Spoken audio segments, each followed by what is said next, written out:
welcome everybody to the Practical Data Lunch and Learn. Today, we have Nick Schrock, founder of Dagster, and he's going to talk about Compass. It's been actually a topic in our Discord channel, so I figured who better to talk about it than Nick himself. So I'll let you take it from here, Nick. Thanks for being here.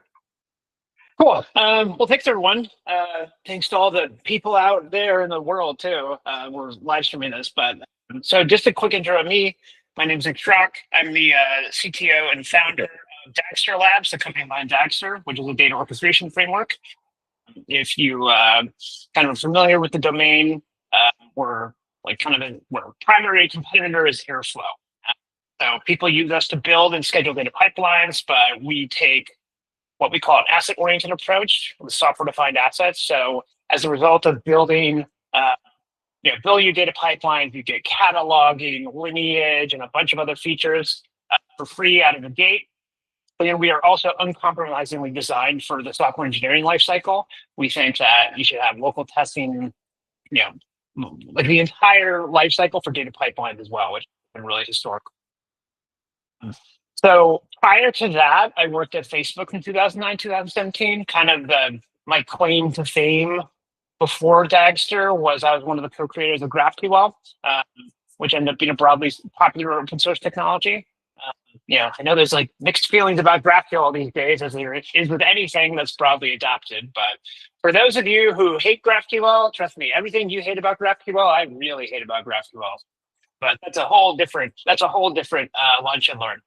But today, what I want to talk about is a new product line that Dagster Lab is not product line, a new product within the Dagster platform that Dagster is releasing, has already released actually last week, and we have tons of customers using it already. It's very exciting. But effectively, it's called Compass, and it's a agentic interface to your data platform, is the way I would put it. But that makes it much more accessible to more people in your organization and makes it a more productive place to do your work. Let me have to do some permission stuff. Can you see my screen? Yes. Great. Okay. So yeah, I'm just going to walk through a Compass, given that it's kind of a small audience. Feel free to interject with questions as well. And I'll probably be doing some, commentary as well. So kind of the way we frame this is that, we talk to and work with data teams of all sizes, all the way up to the Fortune 100. It's probably a lower number than that, but I actually don't have a number. Fortune 50, probably someone in there. And also like startups, right?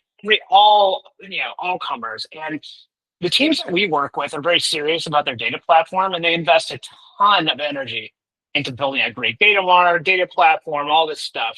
But in the end, their stakeholders in the organization don't get enough value out of the platform. We really, we took a deep dive in sales earlier this year internally at Dagster Labs, like me and Pete, our CEO, and we really dug into the data warehouse, and we really realized how much insight and information there was in there that our sales team wasn't able to use. And so there's just an enormous amount of value ready to be unleashed by activating that data better. And, really, in the end, the problem is that decisions way too much are based on intuition rather than information. So you're probably all familiar with these dynamics about why a person on the sales team might not be able to get the value out of the data warehouse. They do a data request that takes a long time. It just takes time. There's friction. You have to prioritize it for the data team. That's a big pain in the butt. We try to do self-serve tools. So, we internally use Hex and we use Omni. They're great tools. Very unlikely for a BDR or AE, an account executive sales rep, to be able to self-serve that tool. Everyone is slapping AI into these tools, and that can get you part of the way. But the problem is that if the data team isn't in the loop, like directly, then you end up in a state that's similar to the data request, meaning that you allow some stakeholder to kind of cook in one of these AI native interfaces that's in the BI tool, and they like find something, but then the AI inevitably leads them astray. And then they come back with all these questions that are almost as heavyweight as a data request to deal with, because then like the data person has to unroll all the assumptions they made and figure stuff out. So in the end, my spicy hot take is that self-serve analytics, even in the age of AI, is doomed. But there is a path forward that can get you a lot of the same outcomes, but you have to kind of rethink the process. And the key components here are collaborative. It needs to be a collaborative process with the data team. So it's not really self-serve. It's like collaboratively served data. AI native, and it needs to be governed because AI needs guardrails and it needs to be under control of the data team. So that's what Compass is. It's our attempt to do it. Now, superficially, it looks like a bunch of different products that are out there. Every one of their brothers is Slack bot. Every one of their brother has a text to SQL interface. We think we have kind of a special sauce on two dimensions. One is we've really focused on the data team stakeholder interactions in Slack to make sure that's totally fluid and you're getting the right context out of the stakeholders and getting into the system. And then the other thing is that we have a store of context that our bot uses that fill up its context window to do accurate analysis. And we do it in Git, and it's under control of the data team, which we think is a pretty unique approach that we haven't seen before, but unlocks a ton of power for data teams. So what's it for? It's not really a replacement for BI or asking hyper precise questions. Precise questions that you need to ask about, like, what was our that you need to report to regulatory authorities or the board, right? It's not what we're talking about. We're talking about rapid directionally correct analysis. Often that's a narrative, right? So that the agent can go and gather context and then come back and give you like a cohesive narrative of what's going on. These are very simple versions of these questions. Like, why did this happen? Give me a trend over time, et cetera, et cetera, et cetera. I'm going to hop straight to a demo because a demo is worth 1,000 words. And what you'll see in this demo is business stakeholders asking real strategic questions, real-time collaboration with team members. I'm the only one on this demo right now, so I'll be acting like two different stakeholders. So you have to use your imagination a little bit. Data is right in Slack. And then I think the most interesting bit for this audience, which is data practitioners governing and guiding the UI through both Git and Slack. So let's hop to a demo. So one thing I want to call out explicitly here is that you as a stakeholder, meaning like the business counterpart who is getting value out of data warehouse, will not see a web app. In fact, our goal is not for them not to see a web app. Our goal is not to drive them to some web UI we can charge seats for. We want them in Slack. We don't want them to have to do SSO. We don't want them to learn auth. It's kind of like they're saying of like the fastest line of code you ever written is the one you didn't have to write in the first place. It's like the easiest UI you ever had to learn was the one you didn't have to interact with in the first place. Like, people know how to use their conversational system of record, whether that's Slack or Teams. So we think it's a huge opportunity to build like a great surface for building AI native apps. So let's interact with Compass here. It's just a bot, right? So what is it that you do here?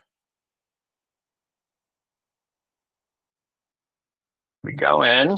I'm going to do one hard reload quick for a second because there's an annoying bug. Open this simply. Okay. So I'll open this back up.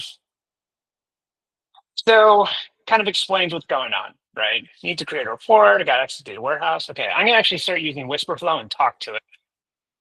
It's my preferred interface for it, but these days. What data sets do you have access to?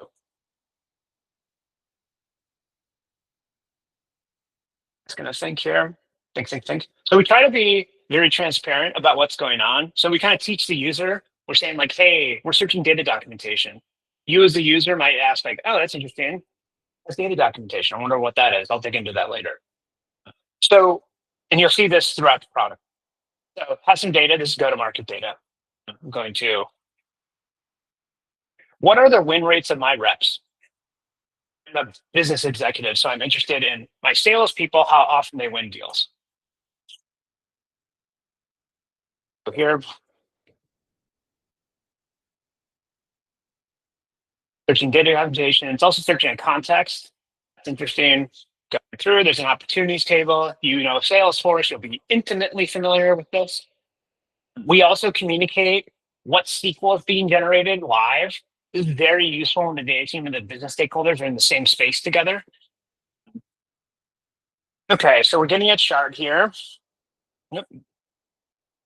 All right, so we got these outlier performers, David Lee and Sarah Brown.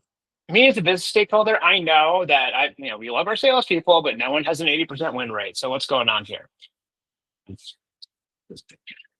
David and Sarah's win rates are excessively high. This is almost certainly incorrect. Is it a data error? Are these different types of deals? Tell me what's going on. Okay. So now it's going to go through and dig through the data and figure out what's going on.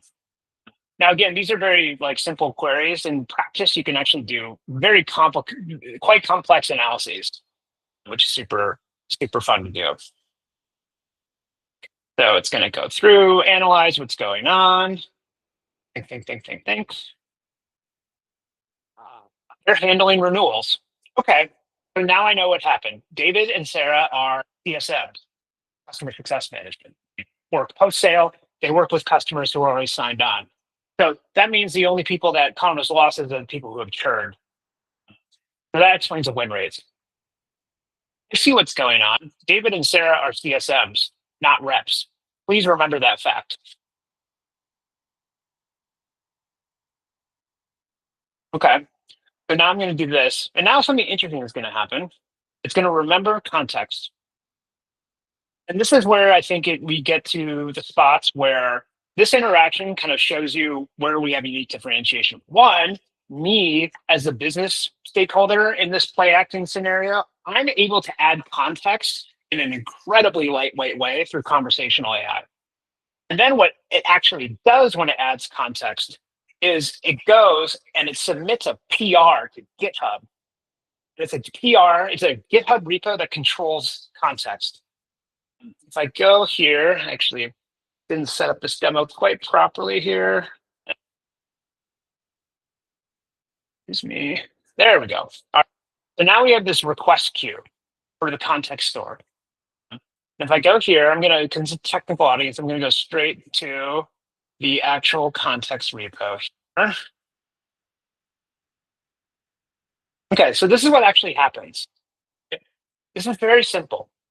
It's not a complex metrics layer. We plan on plugging into those. We don't think that's our differentiation. All this is a text blob that lives in Git that says the incorrect understanding, what the correct understanding was, and then the search keywords that the search backend can use to find the right context to jam into the context window at the right time. But that isn't all the information that's in here. If we go here, this is an entire GitHub repo, again, under the control of the data team. And here's another interesting thing, there's data docs. So remember when I mentioned that, it says it's searching data documentation? What that is this, which was automatically generated on data warehouse ingest. The info schema, the data itself was sampled, et cetera, et cetera. And this has all this data documentation, which is actually quite useful and valuable, even for a human, but very valuable for agents. So this is other information that's jammed into the context window when it's relevant to the matter at hand. And I cannot express to you how useful it is to have access to the context in this manner. I manage our company's context store, and I do things like check it out into local, check it out as a GitHub repo, and then I can open up Claude Code or some other agentic tool and just talk to it and say, hey, find me all the duplicative context and compress it. So it does that. It's very trivial for it to do. Hey, go and find all the conflict the context that contradicts itself. Let's walk through that. No problem. Hey, here's my DBT project. Suggest to me additional models and columns I could do in order to eliminate systematic categories of context that I have in this thing. You can really build a ton of tooling on top of it, and we're just at the beginning of the tooling infrastructure. So if I go back to Slack, where are you? Nick, can I ask a question here? Of course. So how did you decide that that simple sentence of the incorrect context is enough for somebody evaluating that PR? So now we saw it in the demo, right? We saw the entire conversation, but when the PR is submitted, you just have one synthesis of the whole conversation. So if somebody, if this is not immediately, I mean, the bigger context of that particular information is missed. So you demonstrating it here, you have it clear because it's happening as we speak, but somebody reviewing the PR the next day, or I don't know when it's coming in the pipeline, would they understand exactly how was generated, and when they review it? I mean, it's a complicated question. Mm. I mean, I think that meaning that I think we are just at the beginnings. The term I like is context engineering. Figuring Of out what course. the right context is in the right form at the right time. Yes. And we don't we have a prompt that sucks up the thread and does the best job it can to produce that slug of text. Mm-hmm. I think pluggability of that prompt is a very natural extension of this, but no one really knows, right, what the right context to produce is. These are magic machines that change every month. I could tell you the rules that we found to get the right performance out of Sonnet or something, but then Gemini 3 comes out yesterday. Maybe it's a whole different type of context. So I think it's very difficult to know as things are changing. We make a best effort to enrich the prompt. Mm-hmm. But there's no silver bullet. No, obviously I get that. It's just right now when we're looking at the demo, it's very clear. We understand, the particular information, right? That why this needs to be updated, because those two people had the wrong designation. So it's just, I was thinking that somewhere maybe there would be a link included, or if the person evaluating the PR wants to go back to the conversation to actually see where this is coming from. So yeah, that'd be a very natural feature to add. Okay. Yeah, that makes sense. In practice, I think what happens, at least in our usage and our early design partners usage, is that typically one person in the data team or a small set of them kind of take ownership of the context store, and they kind of know what's going on. I see. I'm sure at a certain level of scale, you need to it's kind of like a code base, right?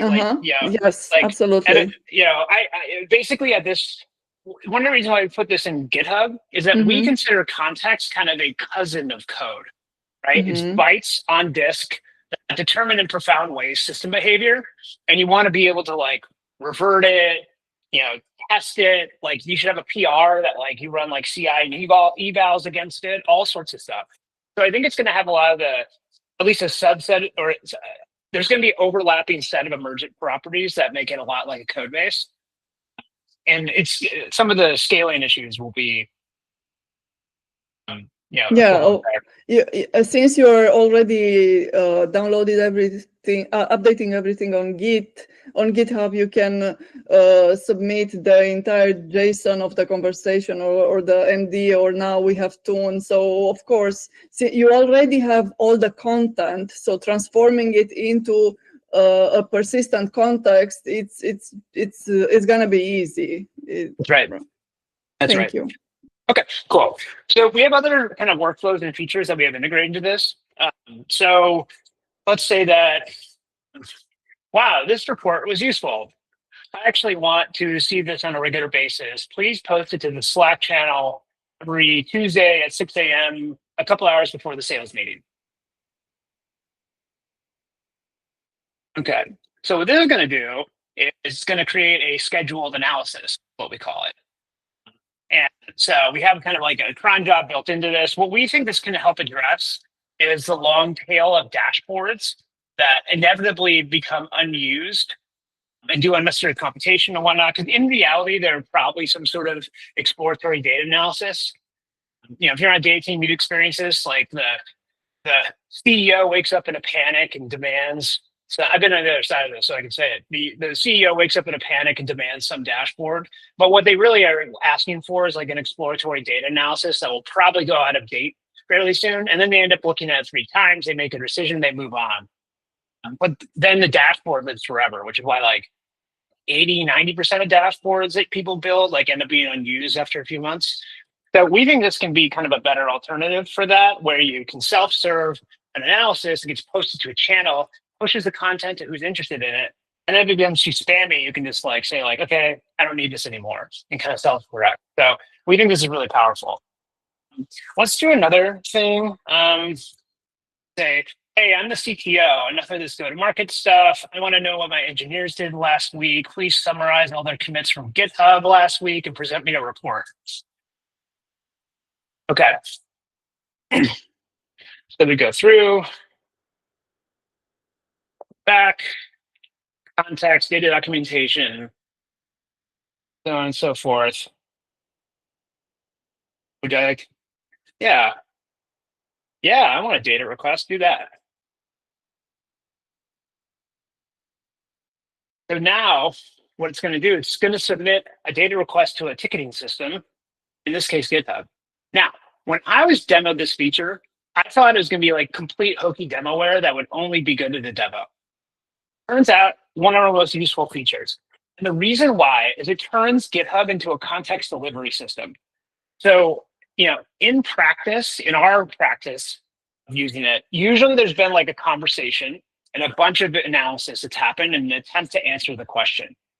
Often a data person has been pulled in and like, hey, why can't I answer this, et cetera, et cetera.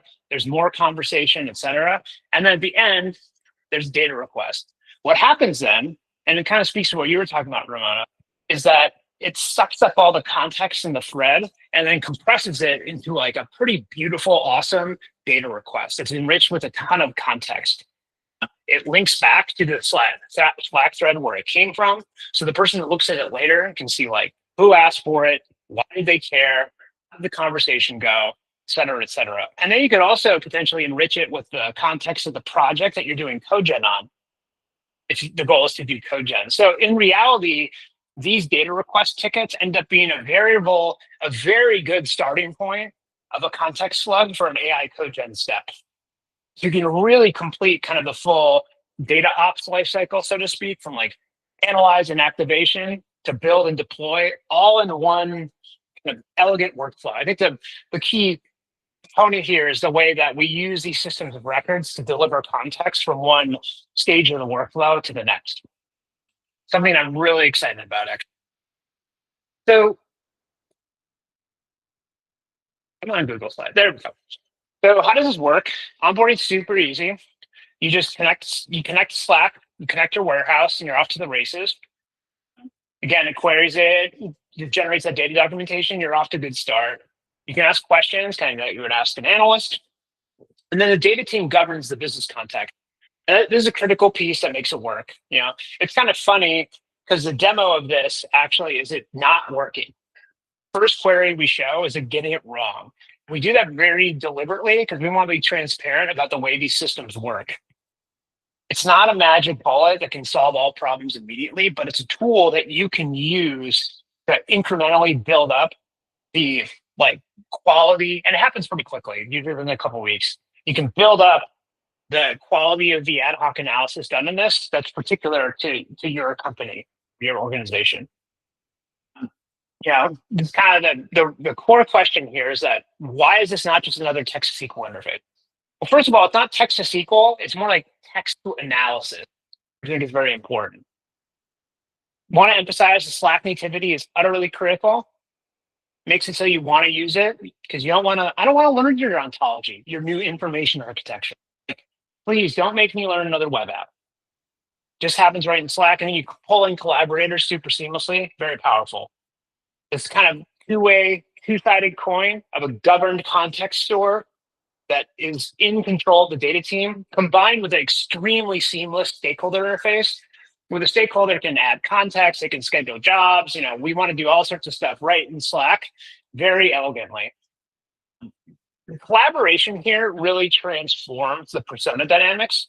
Our analyst, Anil, great guy, his job is completely different now.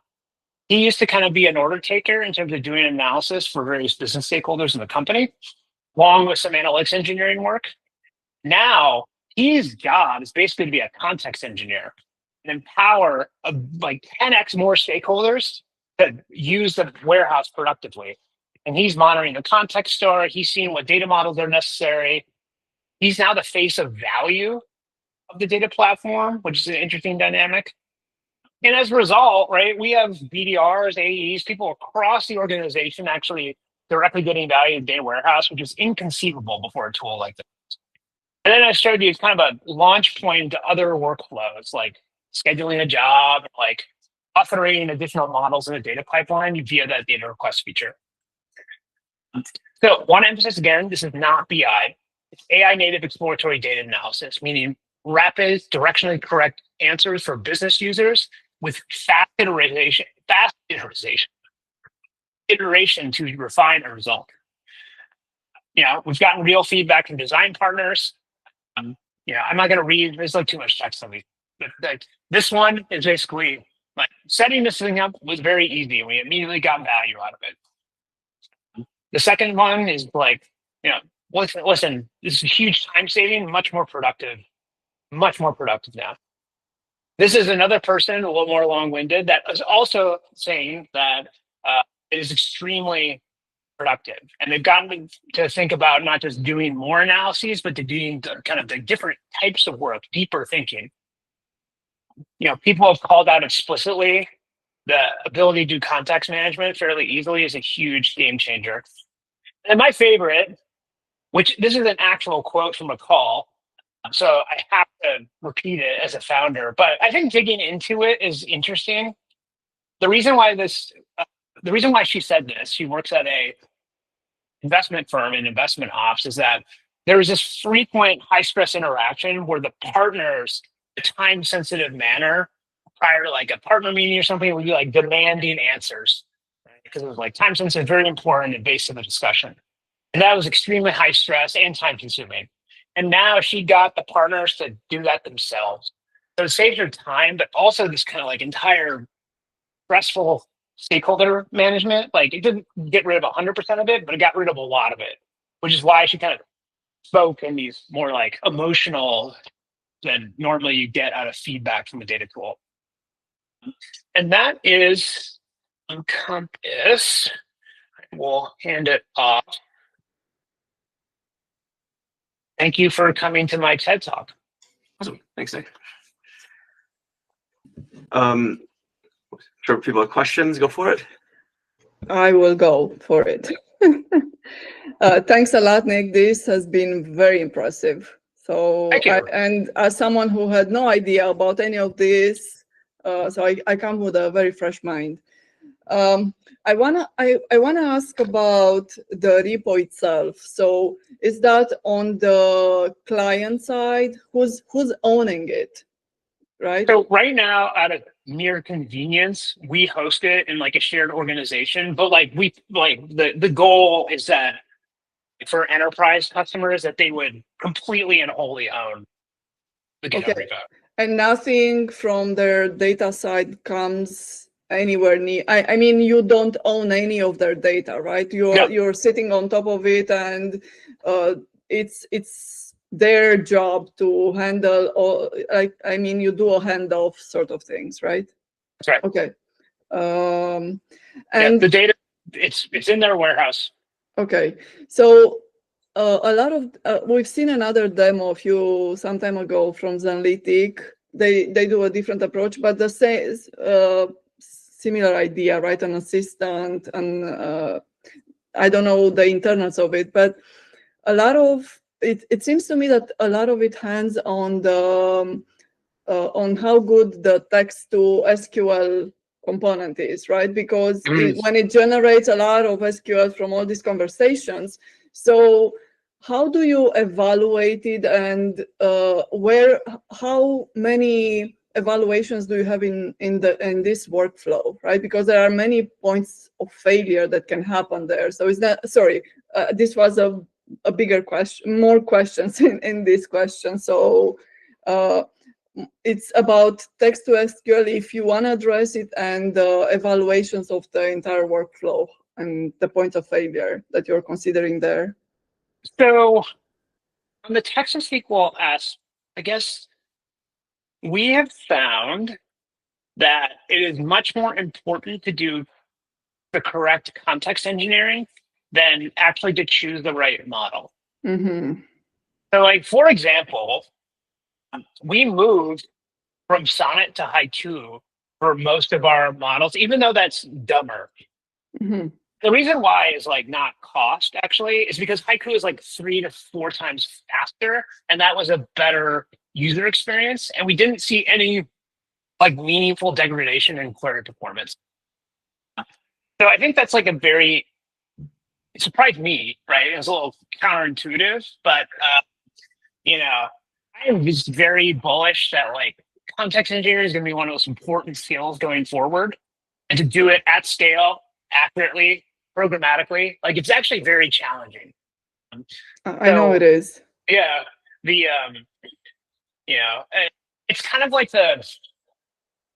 it's like the quality of the like choosing the right algorithm in like traditional computing Yes. is like almost like it's kind of that level of importance is what the context engineering is. And in the same way, right, if you choose the wrong like algorithm, like an n-squared algorithm in the wrong context, it does not matter how fast the Mm-hmm. processor is, it will not execute quickly. In the same way that no matter how big the context window gets, and no matter how good the model gets, if you put junk into the context window, there's no way comprehensively the model can perform well. Exactly. People Right. confuse context with context window size. That's right. And that is what it's overlooked, because because context and context window, they think it's the same thing. It's absolutely not. One is a container, the other one is the information you put in the container. So that's right. I in fact think large context windows are a trap because it encourages people to put junk in there. Yes. So the constraint of a smaller context window is often very useful because you have to be much more deliberate about what bytes you put in there, what tokens.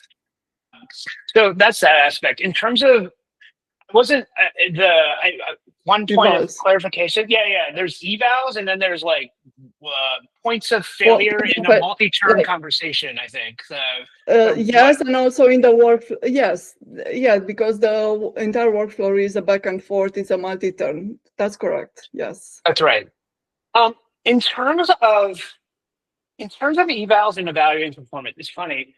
We actually have a lot of like friends on the Cloud Code team, and it's funny. That's like the most successful agentic programming tool. You know how many evals they have? Zero. Zero. Yes. They have 0 evals.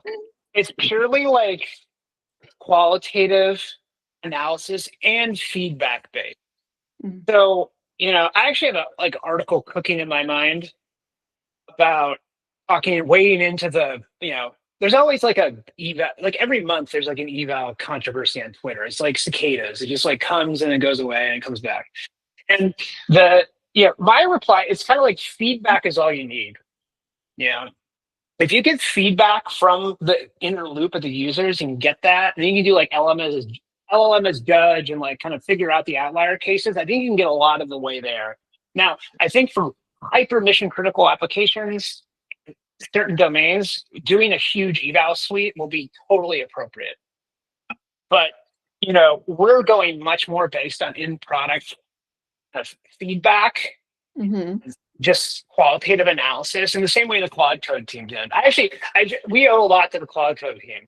You can be like, well, we don't do evals, the Cloud Code team does, it's fine. Which is not true in all contexts, but we actually think for the like short term, this is the perfectly viable approach for us. Now, luckily, one thing that's awesome, we're working with a customer now who are a big believer in evals, and that's great. And they can actually build a custom, and they have a tool chain. They can integrate our context store into their tool chain. It's under their control. So, having it in Git available in a textual format that data teams can access gives a lot of flexibility to those teams who care deeply about issues like that, and will probably customize it to a degree that us as a general product platform couldn't even specify anyway.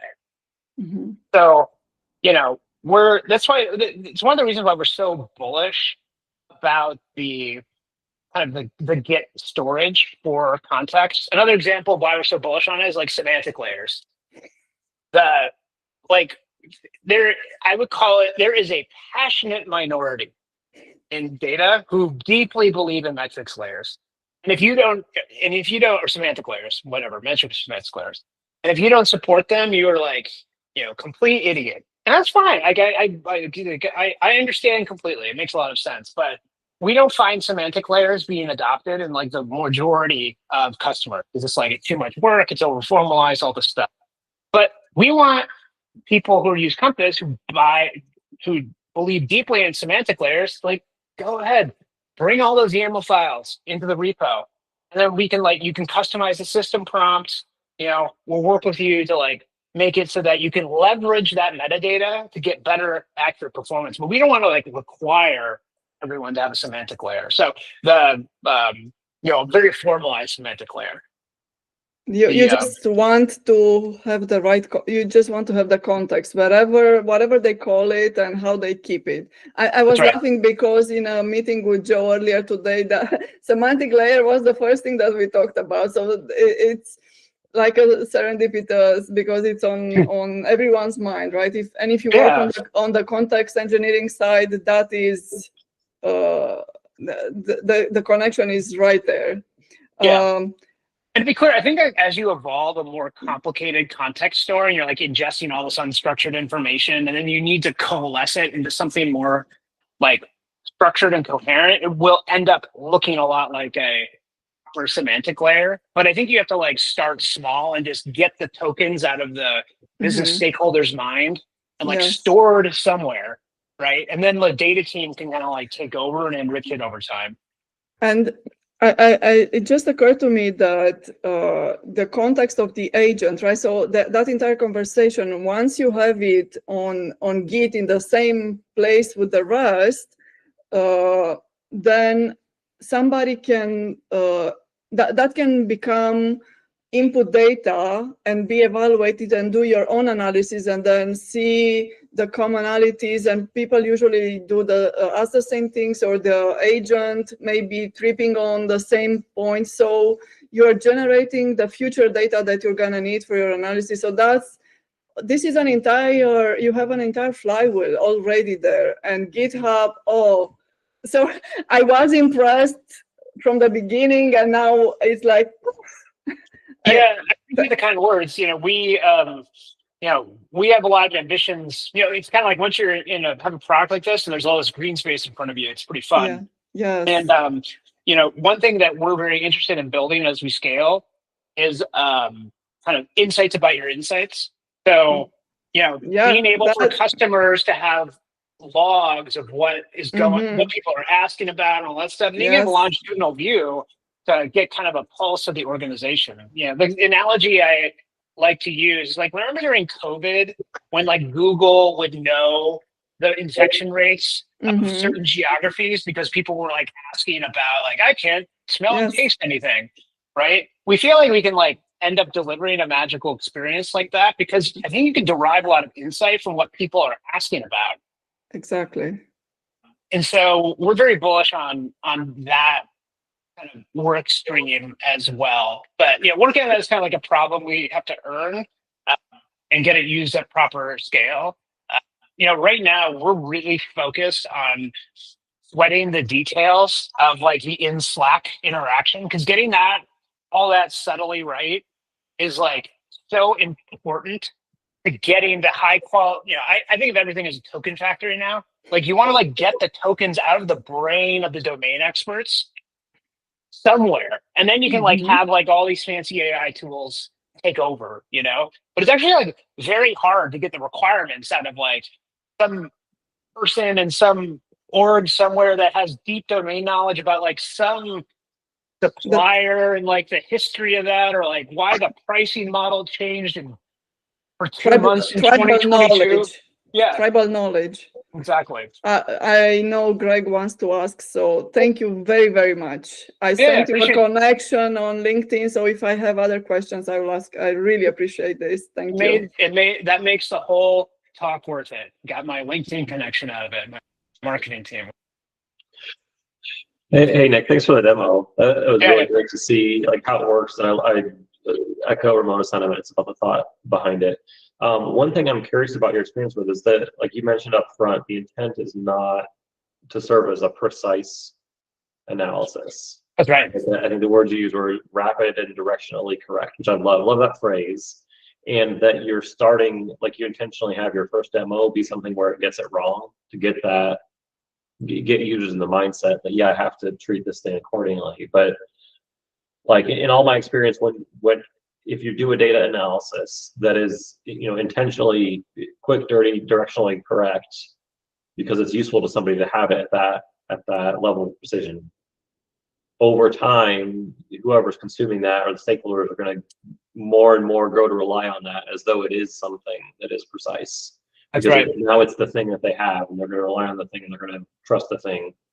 So I'm wondering if you've seen, like, over time, do you have any thoughts about like subtle reminders to continue treating it as an imprecise tool, or things you've incorporated it to help nudge users that way?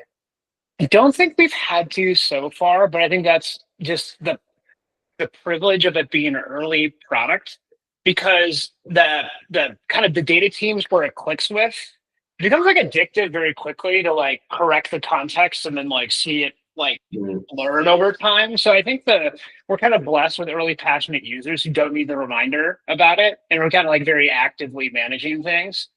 I certainly totally believe that even like, I think within single digit months, we'll have to like be more thoughtful about what you're talking about. Like another thing is like our relationship to BI too. I think there's going to be interesting things to explore, meaning like we don't want to like replicate all the features of Hex or Omni or Sigma, all these tools that have like very advanced visualizations and all this sort of stuff. Right? And like what we want to be able to do is, if someone is asking questions about one of those 20%, 10% of dashboards, which is actively maintained, which does give precise information about business critical metrics, we want our agent to be aware of that, right? And be like, hey, I'll put out this analysis for you, right? That may be rapidly directionally correct. But like before you read that, note that here's this like maintained source of truth dashboard over here. If you need to like report revenue to like precisely to someone or something. So I think there's like that aspect of it too, which is, being able to route the right person to the right time. I think like the other emergent behavior on that front, just to speak to your point exactly, we've seen this internally, is that people are habitually going back to it. And what they end up doing as well is asking questions that they should be able to get directly out of the system of record. Meaning like, hey, who owns this account? Like that should be like a single REST call into Salesforce, as opposed to, or whatever API, like crazy API sort, versus like having to go against the data warehouse.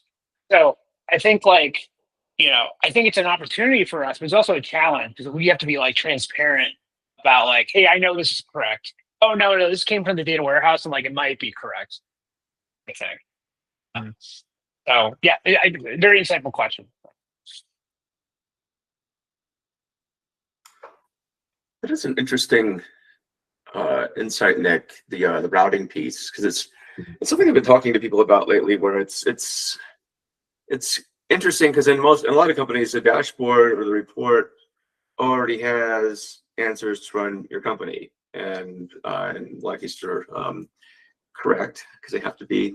But then there's dashboard blindness as well. And so one thing that I think is interesting about what you're saying is, I think this actually could help surface the reports that are often ignored. That's right. By people. So, yeah. Yeah, and like we're talking to the Atlan team actually about being able to, because they have their data lakehouse strategy, which effectively metadata lakehouse.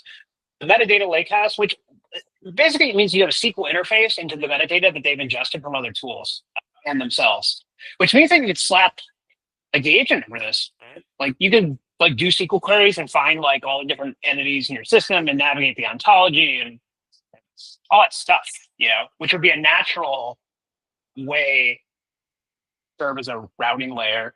Mhm. I think there's also going to be another problem which needs to be solved either by a tool like this or someone else, and that's the problem of like bot fatigue. So like now everyone, as I said, everyone and their brother and sister has a Slack bot now, and the bots are coming, invading Slack. It's going to be, or your other, teams or whatever your system of record is, and it's going to turn into a nightmare. So I think this like routing problem is very important, just from a user standpoint, to solve the chaos. It's a little confusing to me that Slack themselves hasn't kind of addressed this as the platform vendor. But yeah, I think that's another. It's been very interesting to see the emergent behavior of people, early users using Compass, and being like, "Can I just like search my? This is nice. Can I also like search Notion with this? Can I search? Can I get information directly out of Workday or Salesforce? Can we just do that, right?" And so it's always interesting where a product can pull you when you encounter sure. with a customer. I mean, I just signed up for Slack's paid plan yesterday because new business and everything, and they was like, "Oh, you get AI with it." And I had this like eye roll. I was like, "Seriously? Oh, thank you. I get AI with you too." So yeah, I think it's interesting though. Like, are you thinking about? I mean, Dagster is historically a kind of an orchestration company. Is I guess bot orchestration in the cards for you guys? And about bot orchestration, the way I think about it is that we position our commercial platform as really a data ops platform. Meaning, like we really think about stakeholder management. We think about the data platform team serves its stakeholders, how you go through the entire process of from authoring, deployment to operating, et cetera. And one of my theses around the AI world is that I think a lot of people, understandably so, the capabilities of the models are incredible, that people are breathless about labor substitution, automation, productivity, all that stuff. I think an underrated phenomenon is how AI is going to transform every stakeholder relationship in the enterprise because it gives every stakeholder wider dynamic range. So let me give you an example outside of data. During some of the boomlets around all software engineering is going away, which is totally not true, by the way. They're like, oh, PMs can vibe code, so we're not going to use software engineers anymore. It's like, it's definitely not true. But it's still a super profound shift that the PMs can vibe because it completely changes the stakeholder relationship between the PM and the engineer. They can prototype in the app and be like, will this work? Which is totally different than interaction via like a spec. The PM can call BS on stuff. The engineers can actually understand what the PM is talking about, completely transform the stakeholder relationship. And I think the next natural evolution of that is that engineers will be building for complicated products. They'll build kind of an internal platform that would allow the PM to ship a limited set of highly constrained features end to end. So it doesn't mean that software engineers are going away. I think like the software engineers their role will be transformed similar to the way our analyst Anil will transform from like an analyst to a steward. I think like the engineers will become stewards of a platform rather than just people banging out features. That speech all aside, as effectively as this is about stakeholder relationships, we think that AI can fundamentally change the relationship between the business stakeholders and the data platform teams who are primary constituent. So that's what really attracted us to. Basically, you think about it like the business stakeholders themselves can be pulled into the inner loop of the data platform lifecycle, which we think is super exciting and a big opportunity. So like someone could be like, come in and be like, why is Dagster pivoting to BI? And like, I get why it appears so, but we think fits very elegantly into a kind of AI native data ops strategy where it's not just about slapping a bot everywhere, but it's about like really deeply thinking about how it changes all these stakeholder relationships and workflows. Makes sense. So you're talking about people problems at the end, right? Because those who oppose are those who are so afraid of their roles, so they don't even want to open up to the possibility that we are transforming the roles. We're not eliminating the roles, right? I mean, in their Yeah. defense, transformation can mean like Many elimination or elimination, of course. displacement, you know, We can prune that tree. yeah. Not just okay. So how do you this was very illuminating, the conversation about the stakeholders. How do you educate in that respect? How do you help shift the mindset, right? Because people are stuck in their ways. I don't know yet, because I don't think we know We don't. the tools will work. Oh, You know, okay. we're all, meaning like we have a hypothesis, we have Mhm. early success with a limited number of customers, but the models are changing, the consumption models, like the UI norms are changing. Like there's still like undiscovered like things to discover about how to manage all these systems. So like the answer is like I have no idea. I have no idea what this product will look like. I mean, I have I have hypotheses, but like I can guarantee you that there will be unexpected things that these products do in a year that I didn't think was possible a year ago in 1 year. Which means that I think it's very difficult to like beyond kind of generalities to really like explain in detail about like this is what's going to happen. I'm So- very curious too what happens when you go to Teams, because it feels like companies that use Slack are not the type of company that uses Teams, and I feel like it's so it'd be very, very curious what the usage patterns are like once you get there. Yeah, me too. Yeah. We're focused on Slack right now just because of like norms, and those type of customers are usually less risk averse and willing to adopt technology more quickly. But moving to Teams is like a natural next step. Mm-hmm. I found it curious that Slack, being part of Salesforce, and Salesforce is so bullish on their agent force, it doesn't have that support, right? I mean, you alluded to that, Nick.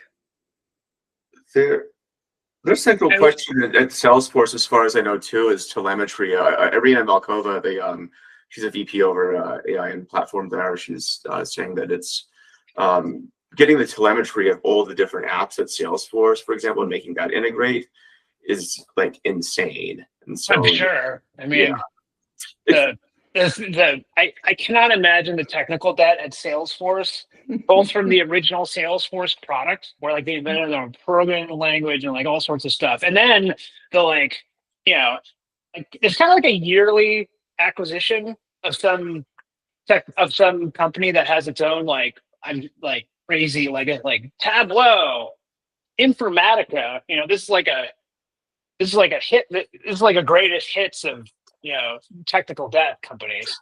It's like a technical debt conglomerate. But they're pushing so hard the agent force, right? But they don't use it internally. So that's an interesting point. Yeah, dog fooding. Dog for your own stuff. Mm-hmm. Question: what is the timeline for the Teams integration? We have no declared timeline on that, but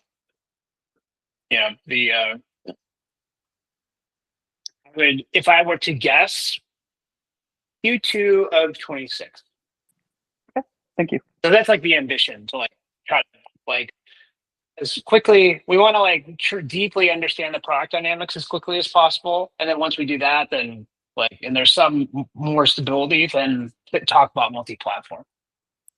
WebEx, that's your future. GChat.